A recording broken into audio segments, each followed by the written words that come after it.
Vamos a pasar a continuación a esta otra parte que es la enseñanza, la predicación de la palabra de Dios.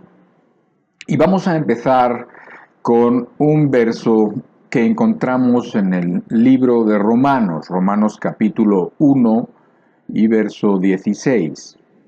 Dice así la escritura.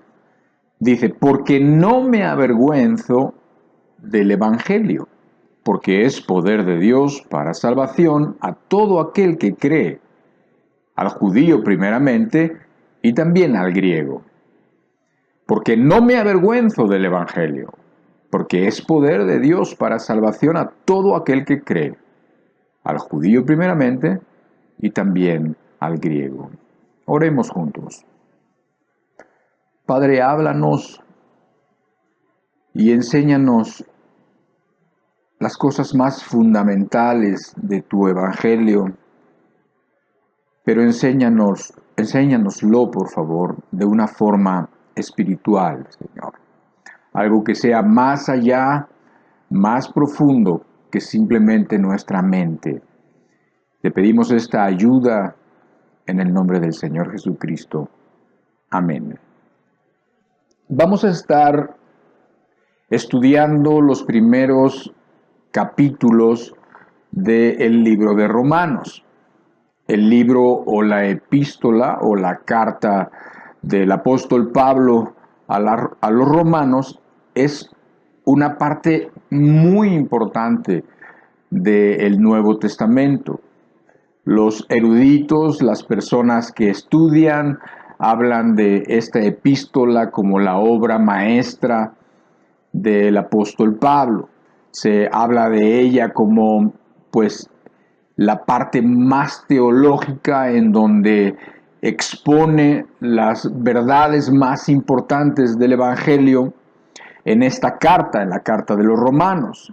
Se sabe que fue escrita por ahí alrededor del año 56 después de Cristo y se cree, se piensa y hay buena evidencia para pensarlo así que se escribió desde Corinto. De hecho, Pablo no había ido a Roma, nunca había querido ir y no había podido ir, y sin embargo había ya una comunidad de creyentes pues tan importante como para que les escribieran una carta de este calibre. Es una carta muy importante y encuentras en ella muchos versículos y muchos conceptos que probablemente hayas escuchado y que, bueno, se encuentran ahí en la carta de los Romanos.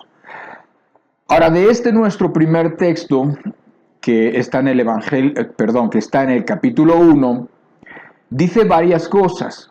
Te lo vuelvo a leer porque es muy cortito y sin embargo de ahí vamos a destacar tres cosas para ir entrando en materia, para ir pensando. Dice, porque no me avergüenzo del Evangelio, porque es poder de Dios para salvación a todo aquel que cree, al judío primeramente y también al griego. Lo primero que dice es que Pablo no se avergüenza del Evangelio. ¿Por qué dice Pablo que él no se avergüenza del Evangelio? Inmediatamente lo dice, porque es poder de Dios para salvación a todo aquel que cree. Ahora, me llama la atención que Pablo diga que no se avergüenza, porque eso nos dice que desde aquellos tiempos había muchas personas que se avergonzaban del Evangelio.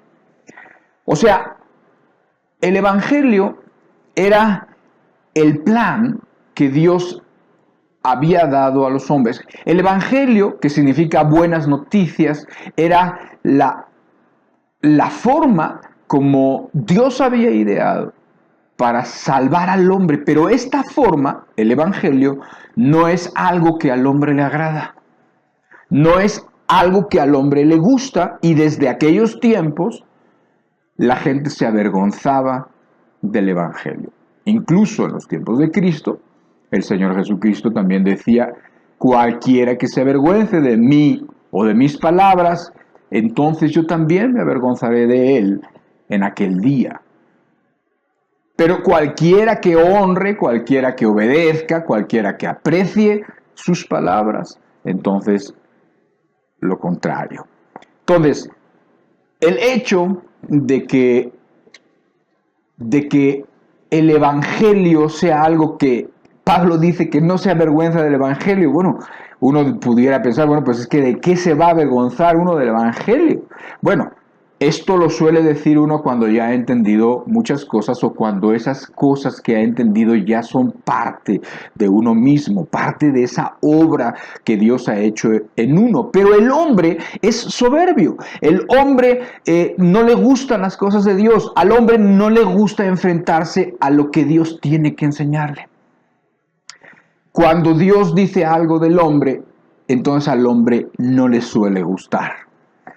Y esto, el Evangelio, a pesar de que son las buenas noticias, porque Evangelio es lo que significa, buenas noticias, lo común es que el hombre se avergüence de ello.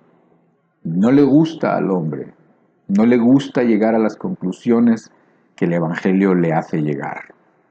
2, dice, no se avergüenza porque es poder de Dios para la salvación a todo aquel que cree.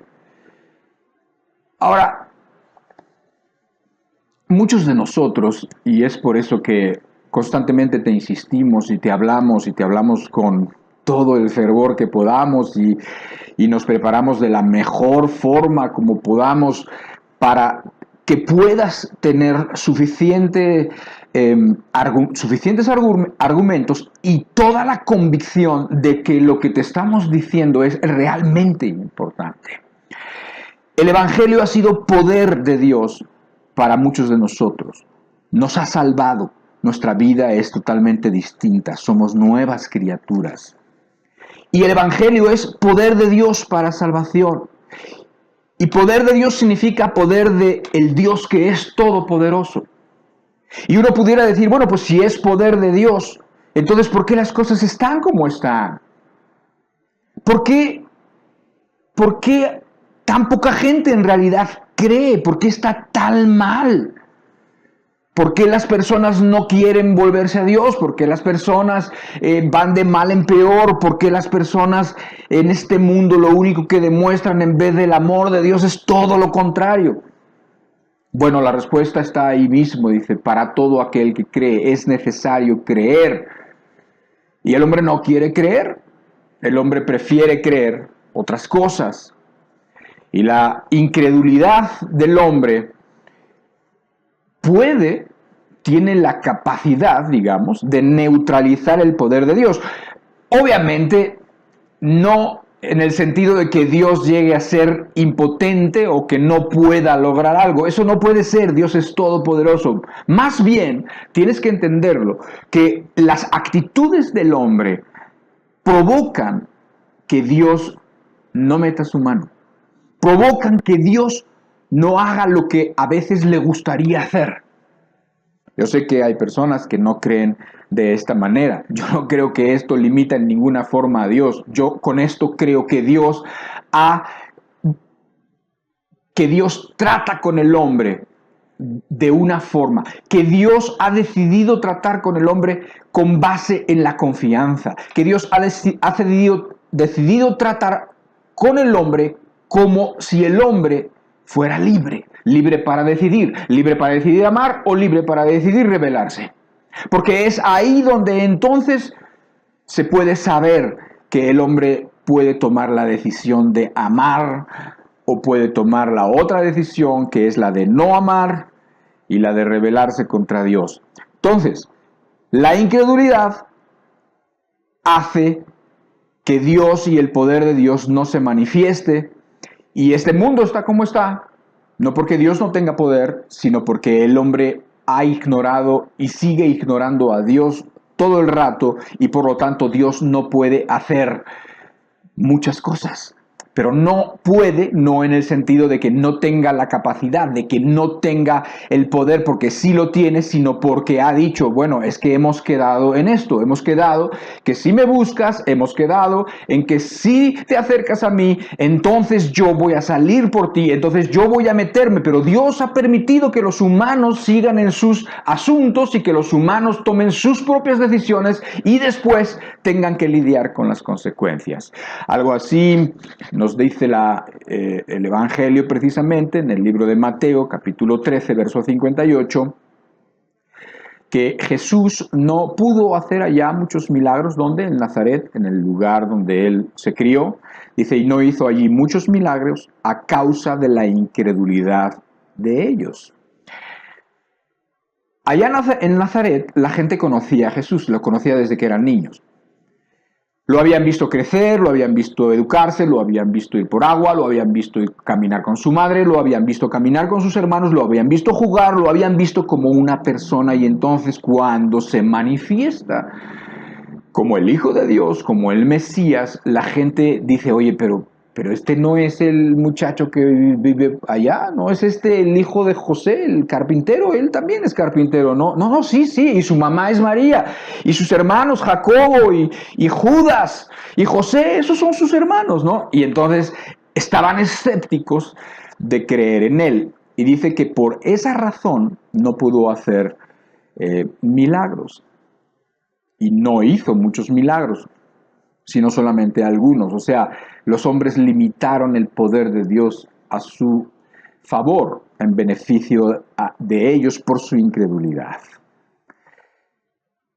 El verso que estamos leyendo de Romanos también dice, después de, porque es poder de Dios para salvación a todo aquel que cree, dice, al judío primeramente y también al griego.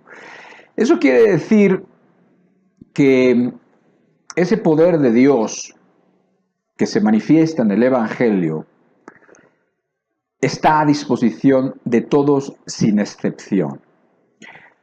La forma de decirlo, al judío primeramente y también al griego, tiene una explicación muy sencilla, y de hecho es una explicación que la vemos en los primeros capítulos de Romanos, y es que el judío tenía muy claro que ellos habían sido escogidos como el pueblo de Dios, el pueblo escogido.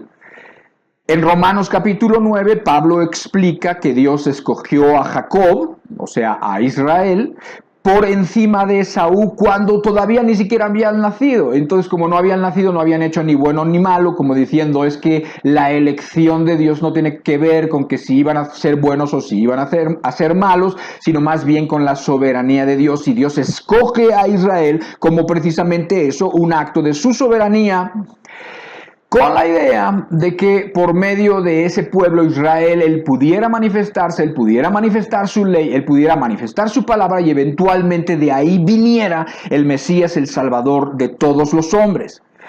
Pero ese acto de elección de Dios de Israel, o sea, de haber elegido a Israel, a Jacob por encima de Esaú, se lo tomaban los judíos como si ellos fueran mejores. Ellos se lo tomaban como, pues nosotros somos los elegidos, y se los tomaban como que eran mejores, y entonces tenían una soberbia extra y tenían un sentido de superioridad por sobre otros que se conocían como los gentiles o los bárbaros o los no judíos simplemente. Para ellos el mundo se dividía en judíos y no judíos. Y está bien, o sea, está bien, porque ciertamente los israelitas fueron escogidos por Dios como el pueblo escogido de Dios, la nación que Dios escogió para dar a conocer a Dios a la humanidad. Pero eso no se debió a méritos de nadie, ni se ha debido a méritos de nadie, así que nadie tiene por qué enorgullecerse de esto. Pero los judíos, y en los tiempos del apóstol Pablo y de Jesucristo más todavía, se lo tenían muy creídos. Por eso dice primeramente al judío y también al griego, como diciendo a todos. El poder de Dios manifestado en el Evangelio es para todos.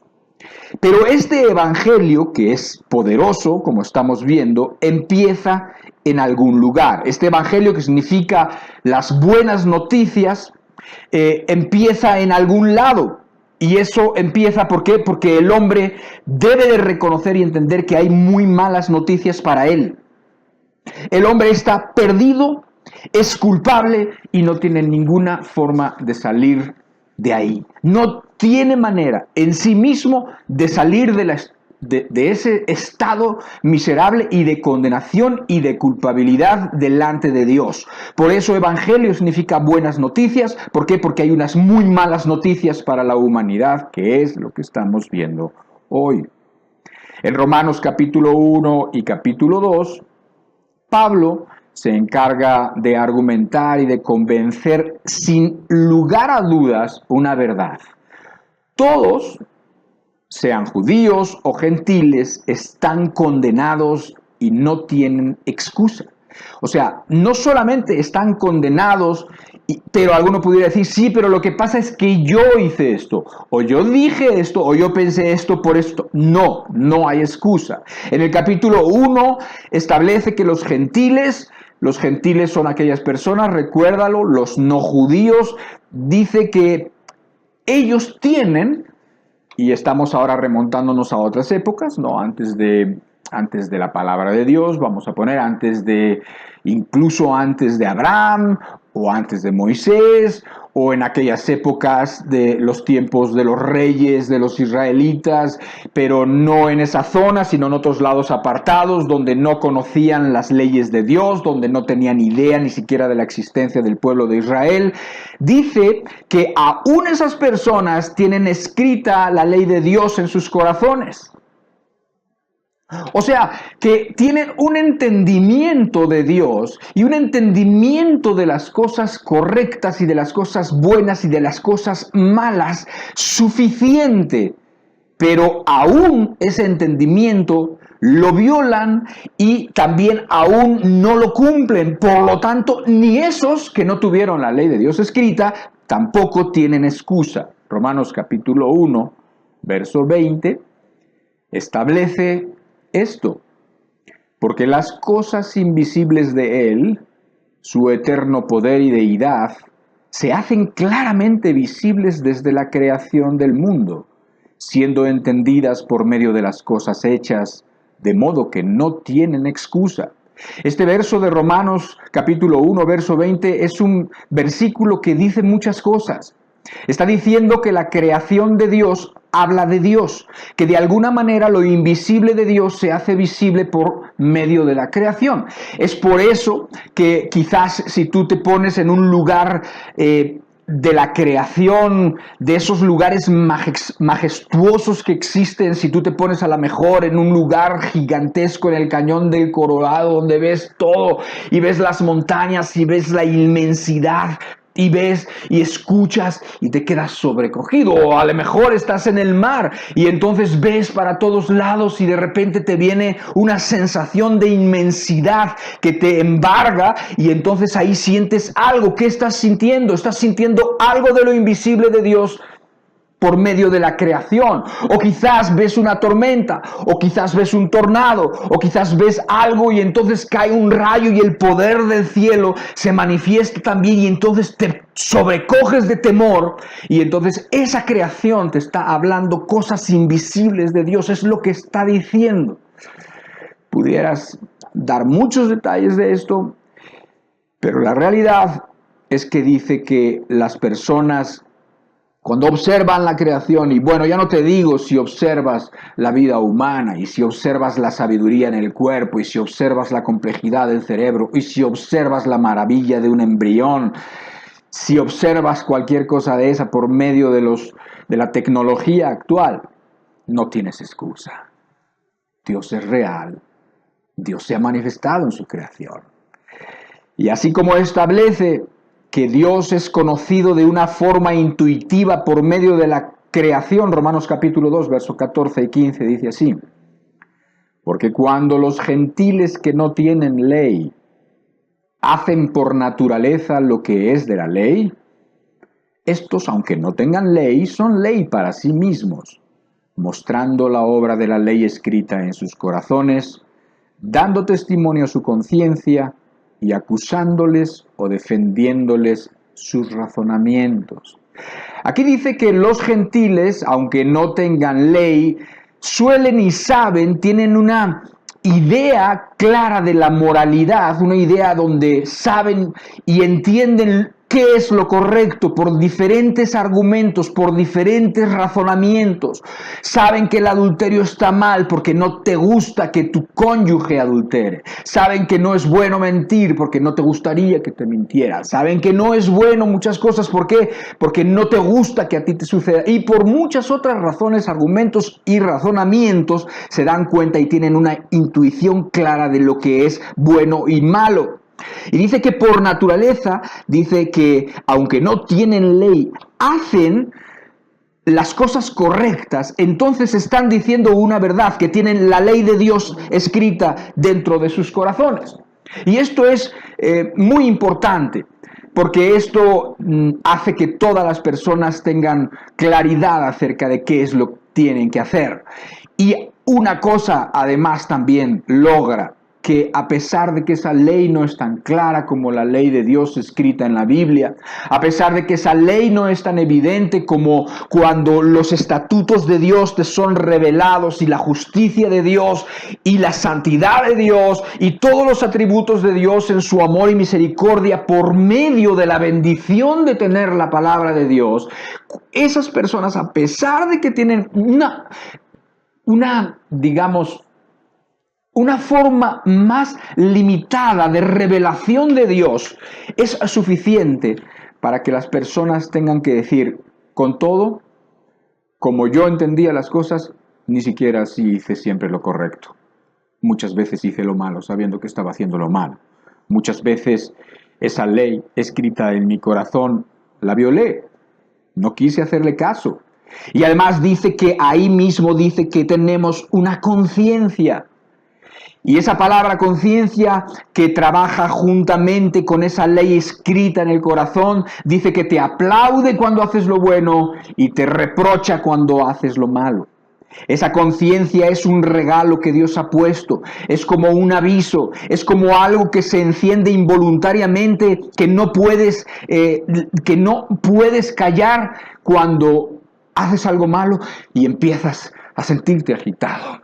Y entonces la persona dice una mentira y la conciencia hace que esa mentira haga que los ojos se vayan para un lado o que el pulso cambie o que tan es así que se puede dar cuenta a las demás personas cuando una persona está diciendo verdad o mentira solamente por lo que sucede fisiológicamente en su cuerpo por causa de la conciencia. Cuando una niña dice la primera mentira, cuando el muchacho dice que estuvo en el lugar en la noche y no estuvo en ese lugar, sino estuvo en otro lado, estuvo emborrachándose, pero le dijo a su mamá que estuvo estudiando con los muchachos. Y entonces todo eso, ahí tenemos una conciencia que te reprueba, que te reprende. Y te voy a decir algo, no quieres tú echar a perder esta conciencia, porque en un momento dado la pudieras echar a perder, pero esta conciencia es algo que Dios ha puesto para tu bien, algo que te avisa, algo que te está constantemente. Por eso la conciencia luego es muy molesta, por eso la conciencia provoca muchos problemas en la gente, pero los provoca muchos problemas a nivel psicológico, a nivel mental, porque la gente no quiere dejar de hacer lo malo. Entonces, ¿qué pasa? Pues que la conciencia te está acuse y acuse y acuse, y las personas están nerviosas, las personas no pueden dormir porque la conciencia no le deja dormir, y entonces piensan que tiene una enfermedad, no tiene ninguna enfermedad, y entonces toma fármacos para dormir, y entonces toma fármacos para combatir la depresión, pero la depresión en realidad se la está él solo ocasionando por tener una disociación, o sea, por saber qué es lo bueno pero no hacerlo, y por seguir en una situación que lo mantiene en un estado de conciencia deplorable. No quiero decir que no haya personas que psiquiátricamente, psicológicamente necesitan, por supuesto que es, pero estoy hablando de cosas todavía más sencillas que esas. ¿Sí? Personas que ellos solos se causan esa vida inquieta y miserable. ¿Por qué? Porque viven siempre violando su conciencia. Créeme que una persona puede echar a perder su conciencia, pero yo pienso que si una persona echa a perder su conciencia y su conciencia ya no le avisa, yo pienso que esa persona ya está condenada.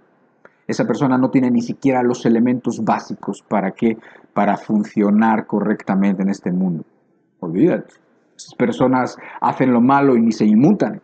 Esas personas ya no tienen conciencia porque han abusado de ella, la han encallecido, la han endurecido y ya no sienten el llamado de su conciencia. Yo no te recomiendo que hagas eso. La persona podrá vivir un poco más tranquila porque ya no sufre esa disociación, esa saber que tiene que hacer una cosa y no hacerla. Puede vivir más tranquila, pero más bien va a vivir más tranquilo, va a morir más tranquilo y se va a ir al infierno. Ahora, esto con respecto a los no judíos, a los gentiles, a los que no tienen la ley. Pero sin embargo, la ley de Dios, la palabra de Dios fue dada a los judíos y eso lo tienen como una gran ventaja. De hecho, el mismo apóstol Pablo aquí en Romanos se lo pregunta para contestarlo. Romanos capítulo 3, versículo 1 y versículo 2. Dice, ¿qué ventajas tiene pues el judío? ¿O de qué aprovecha la circuncisión? Aquí está diciendo de qué aprovecha ser judío. El rito de la circuncisión era propio de los judíos, o sea, todos los judíos varones se circuncidaban. Y eso era propio de ellos, otros pueblos no lo hacían. Dice, mucho. O sea, ¿qué ventaja tiene el judío? Mucho, dice Pablo. En todos los sentidos, en todas maneras. Primero, ciertamente, que les ha sido confiada la palabra de Dios.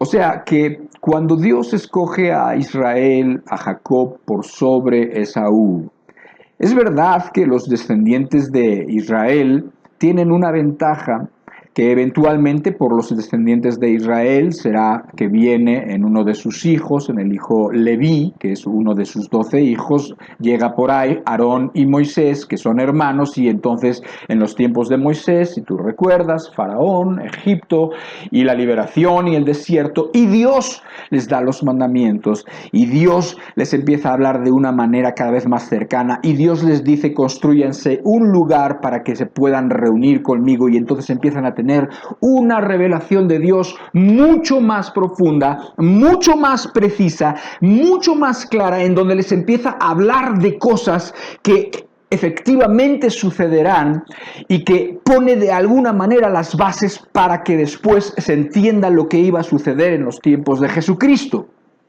Entonces, les da la palabra de Dios, les habla, se acerca a ellos y eso es una gran ventaja. Pero esa ley que les da, y que es una ley que además es buena, es santa, es justa, esa ley en vez de que les hiciera bien, parece que les hacía mal. Parece que en realidad en vez de ayudarlos, porque obviamente había personas que la ley de Dios les era una bendición, que se daban cuenta que ahí estaba la vida, que se daban cuenta que ahí estaba la revelación. Sí había algunas personas así, pero muchos otros eran todo lo contrario. El camino angosto siempre ha sido angosto y el camino ancho que va a la perdición siempre ha sido ancho. Y en aquel tiempo eran pocos los justos y muchos los que, a pesar de tener la ley, porque aquí estamos hablando de los judíos que tenían la ley, se envanecían y hacían lo malo. La ley, en vez de hacer algo bueno a ellos, parecía que les provocaba lo malo. Y en un sentido, así era, y a muchos los dejaba incluso en un estado de condenación. ¿Por qué? Pues porque habían hecho lo malo, por supuesto, y la ley tenía la capacidad de explicar y de dejar claramente revelado qué cosas estaban mal. Por lo tanto, la gente sabía y se sentía condenada bajo juicio de Dios. Romanos 3, versículo 20 lo dice. Dice, porque por medio de la ley es el conocimiento del pecado. Así que, siendo la ley buena, provoca en las personas el hecho de que sepa, los convence de que están mal. Ahora, eso es una situación terrible. Esto es una situación espantosa si es que no hay solución. O sea, que te digan que estás condenado y punto. Bueno, pues tú imagínate lo que siente un reo o una persona que han agarrado y que le dicen, estás condenado a muerte, punto. La palabra de Dios establece también en Romanos que la muerte vino por el pecado. Dice, y todos murieron, por cuanto todos pecaron, todos están condenados, todos han pecado, todos hemos pecado. Entonces, velo, No importa si eran judíos, no importa si eran gentiles o no judíos, todos están condenados, todos estamos condenados y bajo juicio. Esto no es ninguna buena noticia. Esta es la mala noticia. Esta es la mala noticia, pero tú no puedes entender la buena noticia si no entiendes la mala noticia. Eso es lo importante de esta plática. Esto es lo importante, que tú entiendas cuál es el testimonio de Dios para el hombre. ¿Qué es lo que Dios opina del hombre? ¿Qué piensa Él del hombre, de su situación y de su condición moral, de su situación eterna? Y la respuesta ya te la di. Estás condenado. Y no hay nada en ti que pueda sacarte de esa condición. Romanos 3:23, de forma universal, todos, dice, por cuanto todos pecaron y están destituidos de la gloria de Dios. Esa es la primera verdad. Esa es la mala noticia. Pero esa es la noticia que el hombre no cree y no quiere creer y no quiere enfrentar. Y sin embargo es absolutamente necesaria para que pueda manifestarse el poder de Dios en una vida. Por eso muchas vidas están estancadas.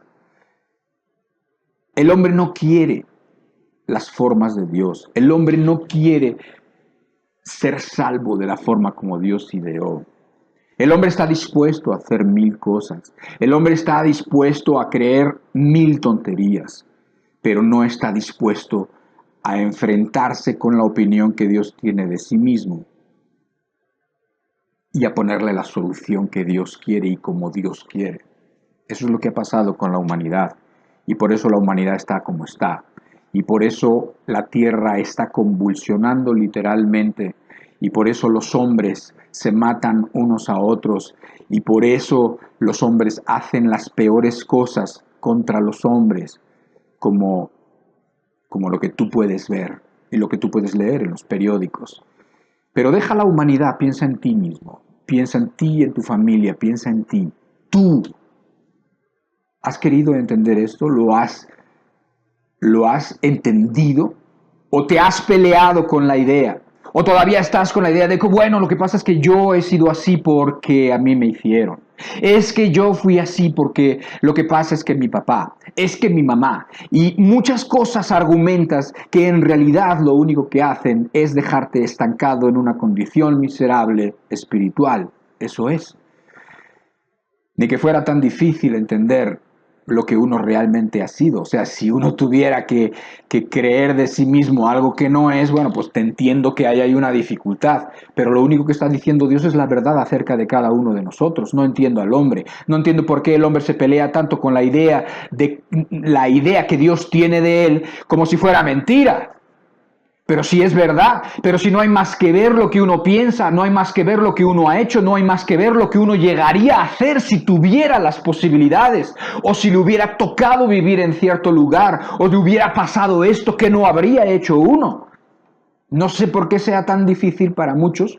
Yo sé que se llama soberbia, yo sé que se llama justicia propia, yo sé que es que muchas personas no quieren sentirse ni saberse tan malo y siempre quieren tener ese lugarcito donde dicen, bueno, yo no soy tan malo como aquel. Y entonces eso es el primer tropiezo y por eso ni siquiera se salvan y no se van a salvar. Dios no te puede dar una buena noticia si tú no estás convencido de que estás en un estado de condenación. Pero vamos a leer un poquito más, no vamos a entrar en mucho detalle, pero vamos a ver el testimonio que tiene Dios respecto de la condición humana y de su estatus ante Él mismo. Romanos capítulo 3, verso 9 al 18. Hoy lo vamos a leer, la próxima semana lo vemos un poquito más a fondo. Pero con solo leerlo es suficiente. Si a ti te interesa saber qué dice más en profundidad, aquí está, Romanos capítulo 3, verso 9-18. Tienes toda la semana para preocuparte de tu verdadera condición y para llegar a sentir con Dios y decir, tienes razón, Señor, de lo que Dios dice de ti. Dice el verso 9, ¿qué pues? ¿Somos nosotros mejores que ellos? Se entiende que está hablando Pablo, y Pablo es un judío, Pablo es una persona israelita, y entonces Pablo está diciendo, ¿somos entonces los judíos mejor que los que no son judíos, los griegos, o mejores que los gentiles o que los bárbaros? Dice, en ninguna manera, pues ya hemos acusado a judíos y a gentiles que todos están bajo pecado. Verso 10, como está escrito, no hay justo ni aun uno. No hay quien entienda, no hay quien busque a Dios. Todos se desviaron, a una se hicieron inútiles. No hay quien haga lo bueno, no hay ni siquiera uno. Sepulcro abierto es su garganta, con su lengua engañan. Veneno de áspides hay debajo de sus labios. Su boca está llena de maldición y de amargura. Sus pies se apresuran para derramar sangre. Quebranto y desventura hay en sus caminos, y no conocieron camino de paz. No hay temor de Dios delante de sus ojos. Esta es la radiografía de cualquier pecador, de cualquier nacionalidad, de cualquier época. Es esta, y lo está diciendo Dios.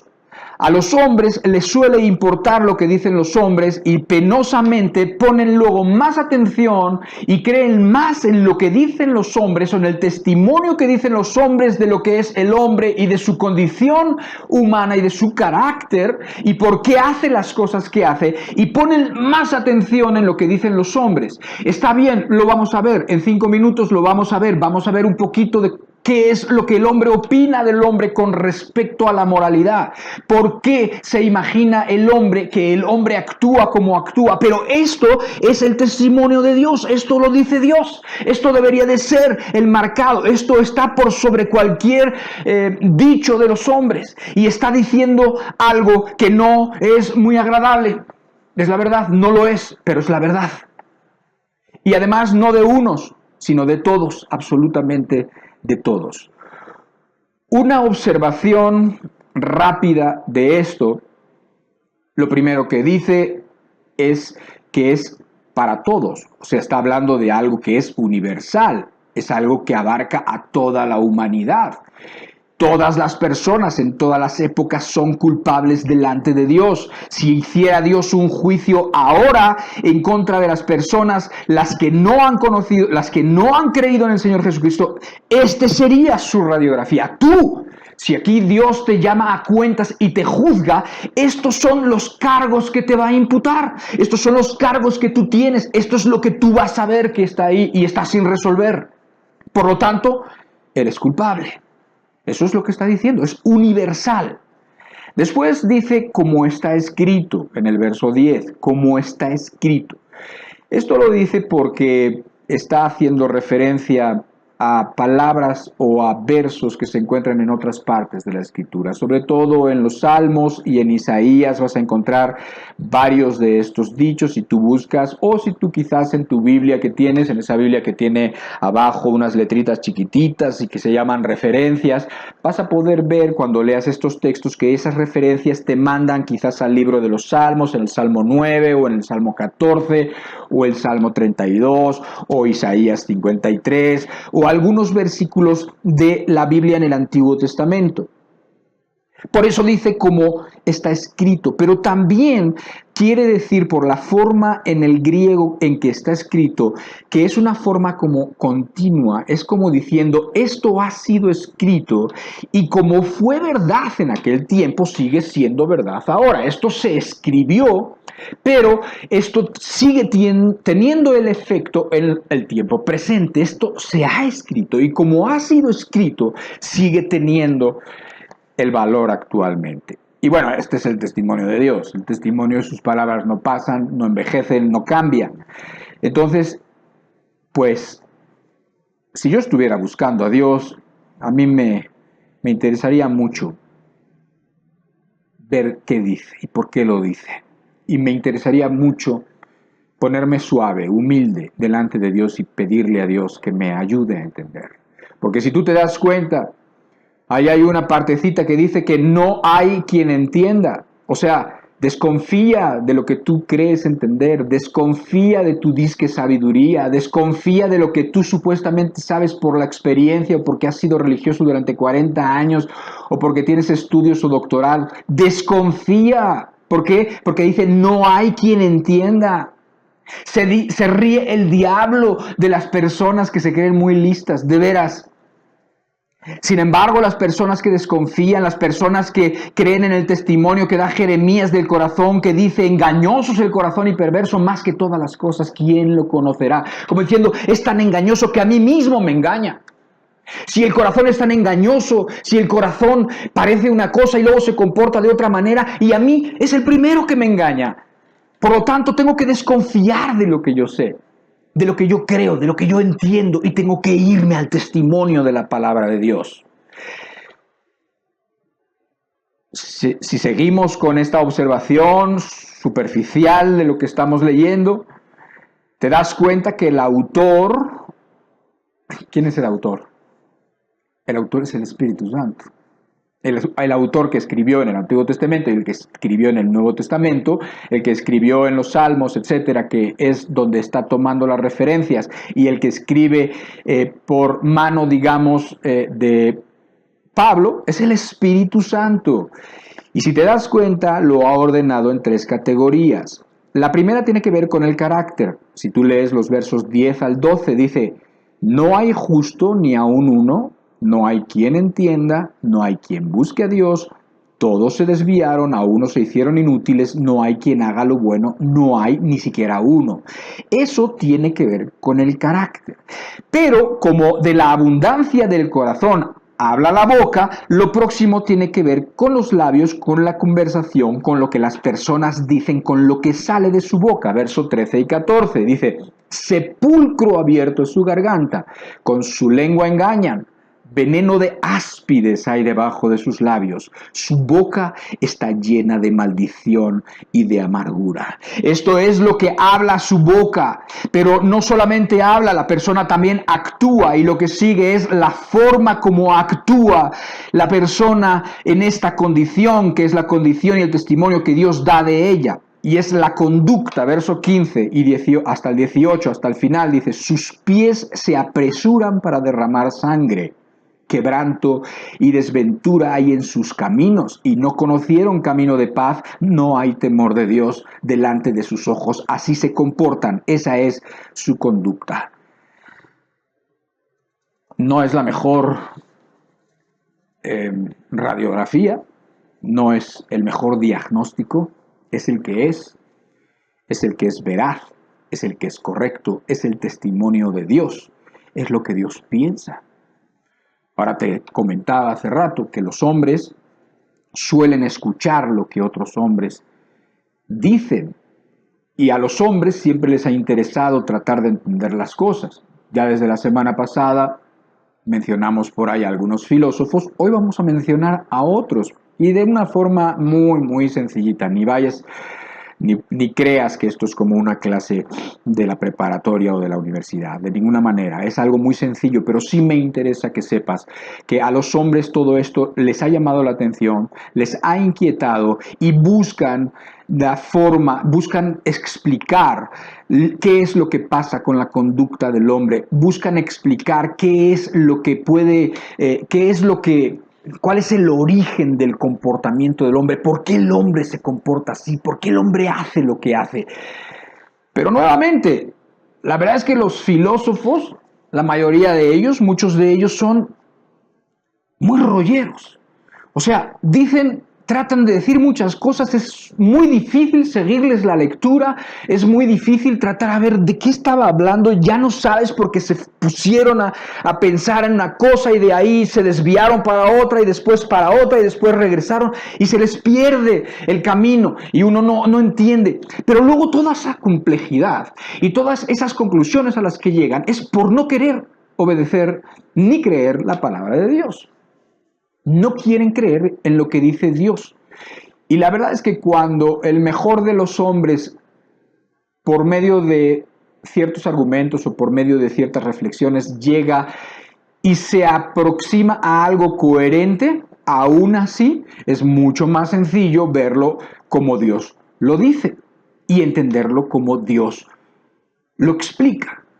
Y finalmente es el testimonio de Dios, es el que nos hizo, es el que nos conoce, es el que conoce lo recóndito de los corazones, es el que conoce los pensamientos y las intenciones. Por lo tanto, su testimonio lo tienes que tomar. Y mientras no lo tomes y mientras no lo creas, no puedes prosperar espiritualmente. Ahora, el hombre, como te digo, trata de entender. Y bueno, por ahí llega a ciertas conclusiones, unas más cercanas a lo que uno entendería lo correcto, pero aún así con muchas deficiencias. Y estamos hablando de los mejores de los hombres, de los mejores pensadores. Una de las conclusiones a la que llega es que el hombre es bueno por naturaleza. O sea, filósofos se ponen a reflexionar en la conducta del hombre y entonces llegan a la conclusión, no sé cómo llegan a esa conclusión, que el hombre es bueno por naturaleza. Si tú miras el estado general de las cosas, no sé cómo puedes llegar a la conclusión de que el hombre es bueno por naturaleza. Pero tal era lo que comentaba un suizo y francés, yo pienso que tenía las dos nacionalidades del siglo XVIII, que se llamó Juan Jacobo Rousseau. Y él dice que el hombre es bueno por naturaleza, y lo que despierta la agresividad y el mal es la propiedad, o sea, el hecho de que unos tengan y otros no. Entonces eso despierta ciertos sentimientos y ciertas conductas y entonces, bueno, pues van echando a perder este hombre bueno por naturaleza.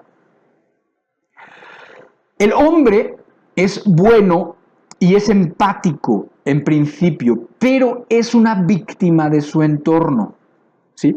O sea, es una víctima, es consecuencia de lo que sucede alrededor. O sea, si tiene unos padres, entonces si esos padres lo tratan bien, entonces crecerá de una manera, si lo tratan mal, crecerá de otra manera. Y bueno, si vive en un lado, si tiene la posibilidad de ir a la escuela o si no.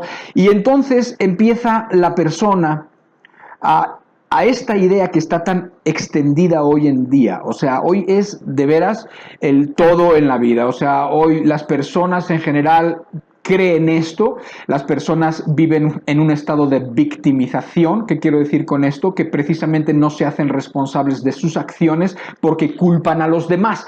Y un poco esto sucede a partir de esto. O sea, si el hombre es bueno y las circunstancias que vive lo hacen malo, pues entonces las circunstancias son las responsables. Y si las circunstancias son las responsables, pues entonces el hombre ¿qué puede hacer? Pero no es cierto. El hombre es responsable.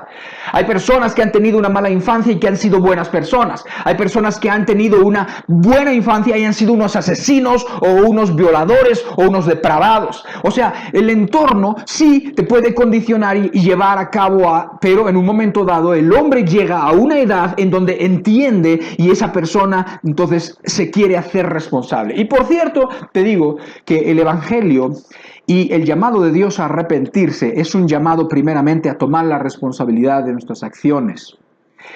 Y cuando la Biblia dice no tienes excusa, estas personas y estos pensadores dicen, bueno, sí tienen alguna excusa, lo que pasa es que mira cómo vivieron, es que mira lo que les pasó, es que mira qué triste ha sido su vida.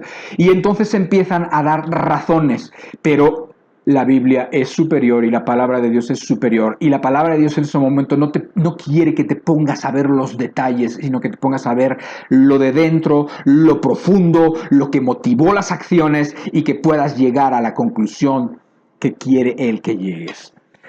Otros pensadores, porque digamos que estos pensadores como que oscilan en dos extremos.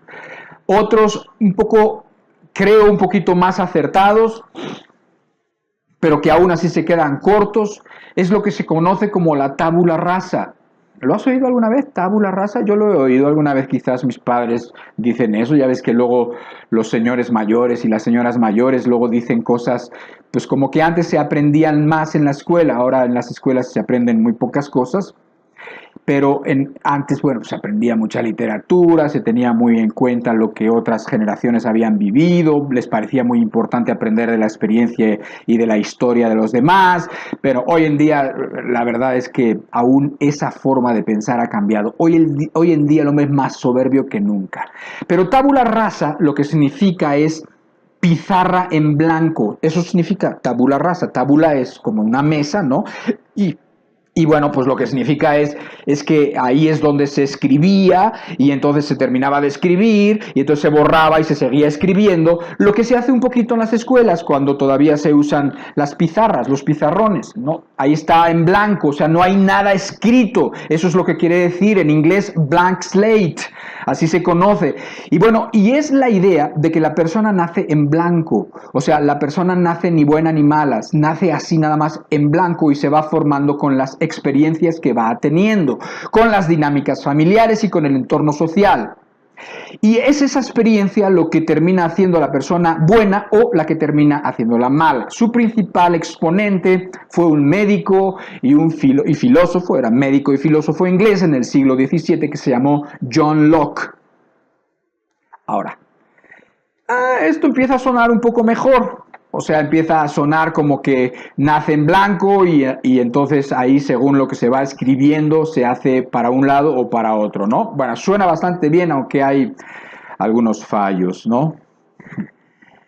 Y el fallo es, pues, uno muy obvio. O sea, independientemente de la experiencia de los hombres, nosotros podemos ver que el resultado final siempre es el mismo. Las personas siempre terminan siendo malas. O sea, nosotros podemos darnos cuenta, y si las personas y la humanidad fuera honesta, toda la persona y toda la humanidad diría, pues sí, soy culpable, es verdad. Entonces, ¿cómo es? O sea, entonces, ¿dónde están los que se construyen después o sea, por las experiencias y terminan siendo buenos y los que terminan siendo malos? ¿Dónde están? No hay. Solamente hay malos. Por lo tanto, esta teoría tampoco explica bien qué es lo que sucede dentro del corazón y mucho menos le ponen ninguna solución, ni mucho menos, ¿sí? Esta forma de pensar, la verdad es que sí es verdad que podemos nosotros ver que hay personas moralmente más mejores que otras, aún en este mundo puedes ver que moralmente hay unos peores que otros, sí, pero aún los mejores no les alcanza para tener una buena conciencia. Y la culpa nos agobia, y la culpa debería agobiarnos, y la culpa es algo que hablaremos más la próxima semana de la culpa, pero es algo que debes sentir por una simple razón, porque eres culpable. Por lo tanto, no trates de zafarte la culpa de una mala manera. Hay una forma para lidiar con la culpa de fondo, desde dentro del corazón.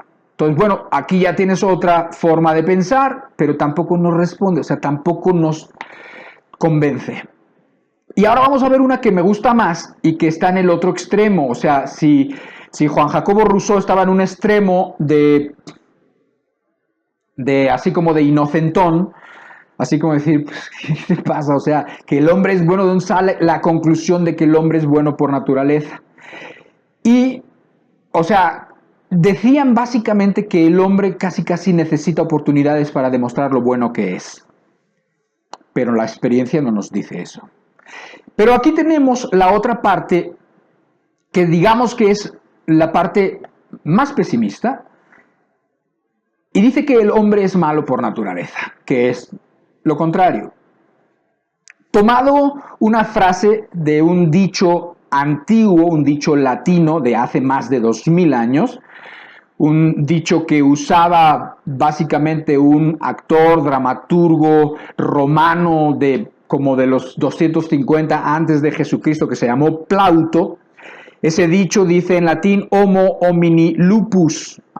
Homo homini lupus. No sé si homo te suena a hombre, no sé si homini te suena a hombre también, y no sé si lupus te suena a lobo. Efectivamente, lo que quería decir este dicho en nuestro idioma es el hombre es el lobo del hombre. El hombre es el lobo del hombre. Esa idea se hizo más conocida recientemente por un filósofo inglés del siglo XVII que se llamó Thomas Hobbes. Y la idea es que no hay diferencia realmente entre el hombre y los animales. Así como piensan que los hombres es, digamos, como un animal más, pero el que está el más arriba, el más evolucionado, el más hasta arriba de esa cadena. Se piensa que el hombre es más o menos lo mismo que el animal y al hombre lo motivan y se mueve por deseos y por temores. O sea, lo que hay dentro del hombre, por lo cual el hombre actúa y por lo cual el hombre hace lo que hace, es porque se ve movido, porque se ve empujado por sus deseos, por complacer sus deseos y también por sus miedos, por sus temores. Esto explica, dicen ellos, por qué el hombre es capaz de hacer tantas atrocidades y tantas maldades. Pero sin embargo, aún en esta que se aproxima más a la realidad, veo yo unas deficiencias. Una de ellas es que a pesar de que se compara al hombre con los animales, en realidad no te lo explica. ¿Por qué? Porque los animales no hacen lo que hace el hombre. O sea, porque los animales jamás hacen contra su misma especie las atrocidades que el hombre sí hace contra su misma especie. Tú ves los genocidios, tú ves los asesinatos de millones de personas, tú ves las guerras, tú ves las torturas, las violaciones, tú ves todo el mal, terrible mal que el hombre ha hecho contra el hombre, y no hay animal que haga eso. Eso te debería de llevar a pensar. Oye, los animales no hacen eso. Tú puedes ver animales realmente agresivos como pueden ser los chimpancés o las orcas en el mar o los leones. Sí, pero puede haber algunos que se desequilibren, puede haber algunos que se salgan de lo común, pero ellos no hacen a los suyos. Es más, hay veces que entre su propia especie hay algunos que transgreden las normas y entonces los matan. Sí pasa eso. Y así es como se manejan y es como... Pero no hacen los animales lo que el hombre hace contra su propia especie.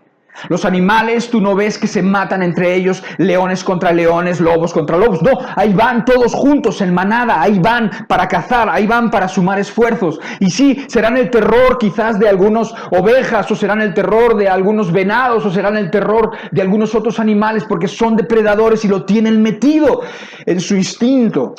Y porque así son. Pero esa es la cadena alimenticia, esa es la forma como se deben comportar. Pero el hombre es el único que hace las depravaciones y hace las atrocidades que hace contra su misma especie. Así que aquí hay algo mucho más atrás que lo animal. Hay algo todavía mucho peor, que me da la impresión que es lo diabólico y lo satánico.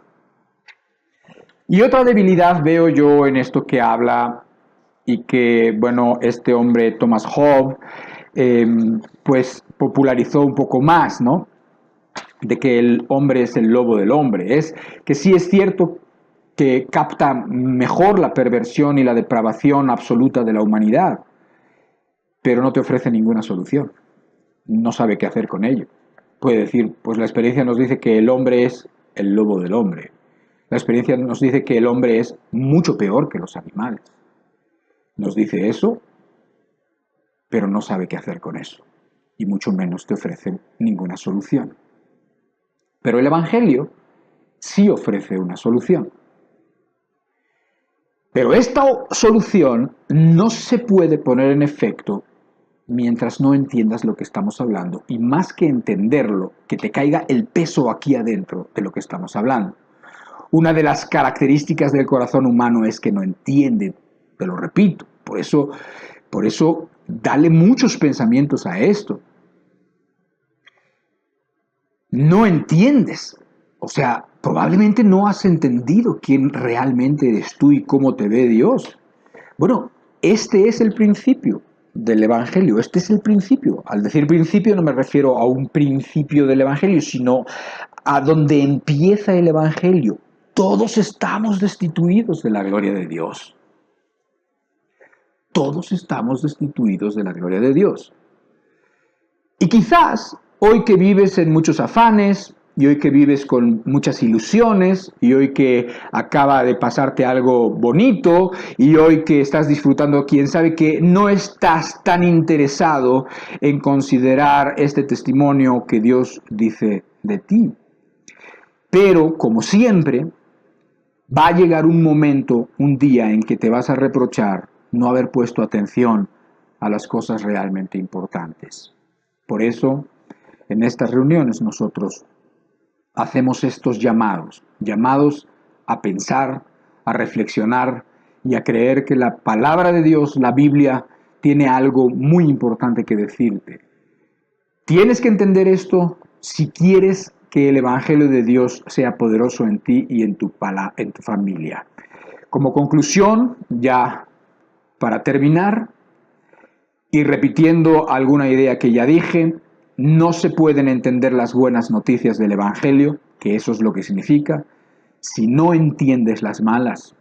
Si no te cae, más que entenderlo es que te caiga, como cuando te dan una noticia mala. Una vez me dieron una noticia, me han dado muchas, pero algunas noticias han sido malas y cuando me las han dado, así como que todo se me cae, ¡pum! Se me caen los brazos, siento que se me cae el estómago, siento que me cae esa noticia de mucho peso. Algo así.